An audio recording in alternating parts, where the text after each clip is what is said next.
Hai, perkenalkan, nama saya Azizatil Ain, NIM 858335224 dari Prodi PGSD Fakultas Keguruan dan Ilmu Pendidikan. Di sini saya akan membuat video praktikum tugas 3 dengan mata kuliah Praktikum IPA di SD. Dosen pengampu Desi Purwasi MPD. Saya berasal dari UPBJJ Banjarmasin. Alat dan bahan yang saya akan gunakan pada praktikum 3 ini di sini ada cermin datar, cermin cembung, cermin cekung, lampu senter, busur, kertas HPS, lilin, layar tabir kertas, dan celah cahaya. Praktik pertama, saya menggunakan cermin datar, lalu di sini senter. Saya menyenterkannya lewat celah cahaya. Di sana sudah terlihat hasilnya. Bayangan terbentuk bersifat maya atau tidak dapat ditangkap layar, tegak, ukuran sama besar dengan bendanya, jarak bayangan, jarak benda dari cermin. Cermin datar mengikuti hukum pemantulan cahaya sehingga jalannya sinar dapat diprediksi dengan tepat. Pada praktikum selanjutnya, di sini saya akan praktik pada cermin cembung.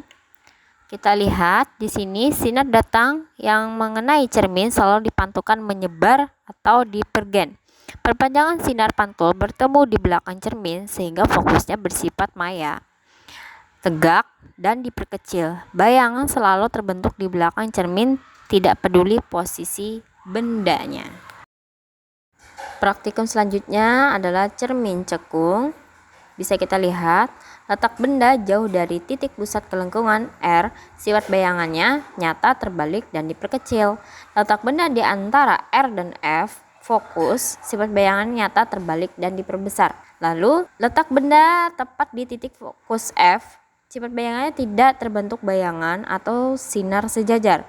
Letak bayangan di antara F dan cermin, sifat bayangannya maya, tegak, dan diperbesar. Jadi kesimpulan secara keseluruhannya dari ketiga percobaan tersebut, percobaannya membuktikan bahwa bentuk permukaan cermin sangat mempengaruhi arah pemantulan cahaya dan sifat bayangan yang dihasilkan. Pemahaman ini penting dalam penerapan optik pada kehidupan sehari-hari serta dalam perancangan alat optik yang membutuhkan sifat bayangan tertentu. Untuk pembiasan cahaya, yang pertama saya menggunakan celah cahaya, senter, dan balok beserta busur ya teman-teman. Busur itu untuk mengukur cahaya yang kita senterkan melalui celahnya. Nah, di sini terlihat berkas cahaya membelok saat memasuki balok kaca, sudut datang, sudut bias. Berkas keluar sejajar dengan berkas datang tetapi bergeser, cahaya dibelokkan mendekati garis normal saat masuk ke kaca. Selanjutnya di sini saya akan praktik dengan lensa cembung yang tersedia dengan lilin, lensa cembung, dan layar. Di sini hasilnya letak benda itu sifatnya bayangan, benda jauh hasilnya bayangan nyata terbalik dan diperkecil. Benda antara 2F dan F hasilnya nyata terbalik dan diperbesar. Benda tepat di F hasilnya tidak berbentuk bayangan.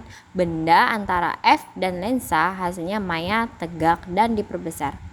Titik fokus dapat ditemukan dengan mengarahkan cahaya sejajar sumbu utama dan mengamati titik bertemunya cahaya. Kesimpulan dari dua percobaan yang sudah saya lakukan keseluruhannya, yang pertama, cahaya mengalami pembiasan ketika melewati medium berbeda kerapatan optik.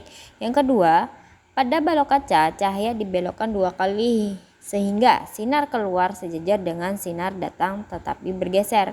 Yang ketiga, lensa cembung menyebabkan cahaya mengumpul di titik fokus. Yang keempat, sifat bayangan lensa cembung tergantung jarak benda terhadap lensa.